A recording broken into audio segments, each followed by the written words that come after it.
Parashat Vayetze.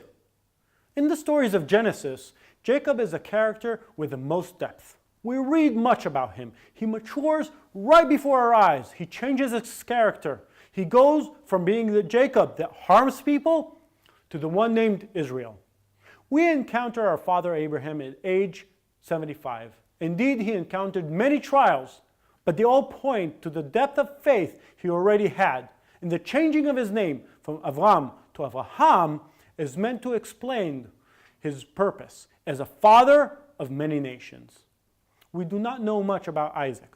Last week we read the portion of Toldot, the account of Isaac, the son of Abraham. This Torah portion was meant to speak on Isaac, but quickly we leave Isaac and focus on Jacob, his birth, his purchase of the birthright, his stealing of the blessing, and his escape to Haran. Of the three patriarchs, we focus mainly on Jacob. The question that many Torah commentators ask is why God specifically chose Jacob. The question arises because Jacob's name was associated with so many scandals. In fact, not Jacob or his sons, the heads of the tribe of Israel had a moment of rest or peace. Jacob's family was a type of family that no one would ever want due to its immense dysfunctionality. His family was brimming with quarrels, jealousy, hatred, the selling into slavery of Joseph by his brothers, the bitter rivalry between the wives, inequality, and even the mass murder of the inhabitants of Shechem by his very own sons.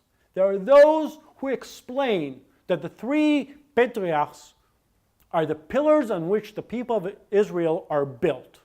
That Abraham is a great believer who is willing to sacrifice everything, even the son of promise, Isaac. The symbol of uncompromising faith is Abraham. Isaac symbolizes the son of promise. He was born into the promise. Isaac is passive and flows with events that he did not initiate. And so are we.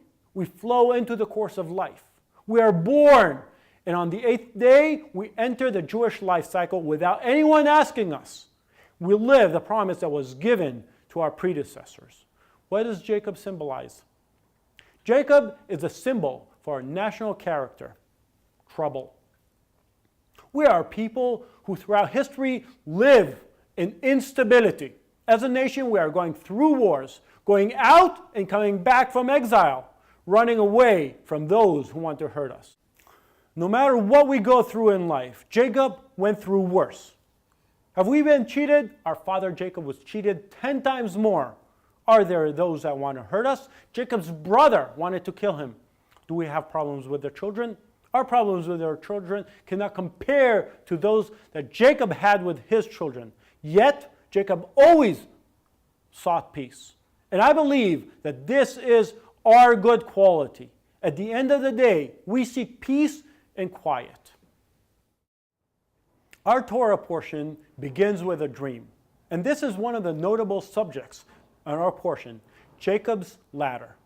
When God uses a dream to convey a message, there are two main ways that he communicates. Sometimes he speaks in a dream, as he did with Lavan or the king of Gerar. Other times, God shows an image in a dream, as he did with Pharaoh or Joseph.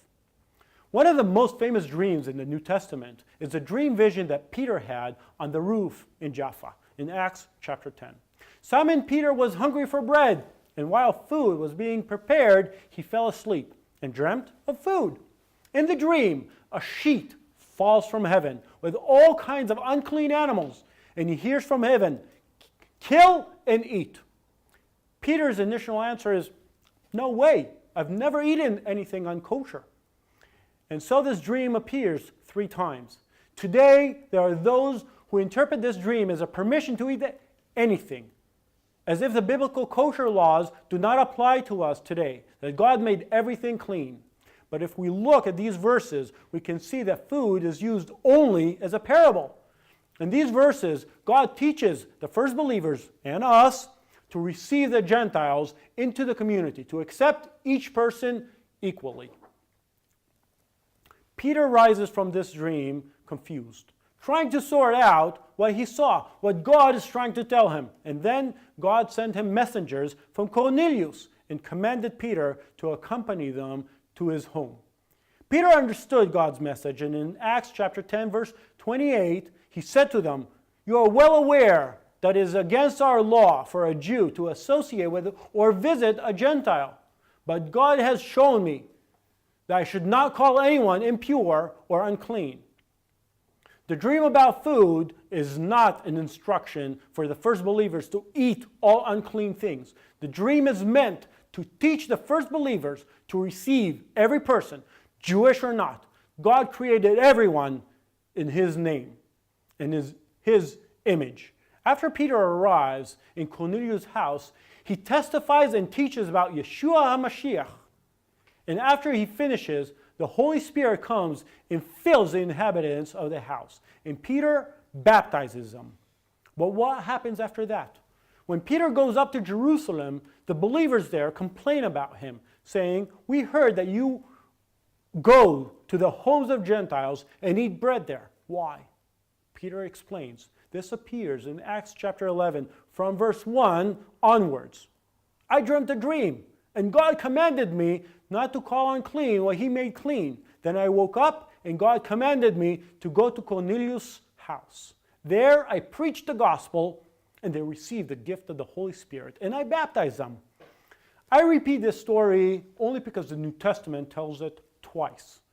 This is in order to emphasize the importance of accepting others. Faith is for every person in the world. God is not my God alone, and He is not only the God of the people of Israel. God created the world, created man, every man, in His image. As human, we tend to make a separation between ourselves and others. We put up walls, partitions, us and them. But as it is written in Ephesians 2, Yeshua broke down the barrier that separated between us. God is the God of us all, and Yeshua is the Messiah and King of us all, together as one. In conclusion, we spoke today about the three patriarchs as the pillar of our Jewish world. Abraham is faith. Isaac is the son of a promise and the continuation of path. And Jacob is a symbol of instability that we are sometimes met with and our yearning for peace and tranquility. We still need to eat kosher, as the dream is not about food, but rather people, accepting people. We concluded with the idea that God created us equal. God created us all from the same stuff. Shabbat Shalom.